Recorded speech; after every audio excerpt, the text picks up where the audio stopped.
சந்தோஷம் இருக்குதுன்னு நினைக்கிறாரு.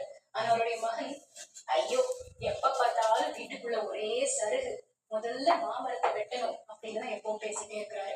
பக்கத்துல ஒரு தென்னை மரம் நிக்குது. அந்த தென்னை மரம் இப்பதான் காய்க்கிறதுக்கு அப்படியே தயாரான ஒரு பருவத்துல இருக்குது. இந்த தென்னை மரத்தை வளர்க்கறதுக்கு நான் எவ்வளவு கஷ்டப்பட்டேன் அப்படின்னு யோசிக்கிறாரு.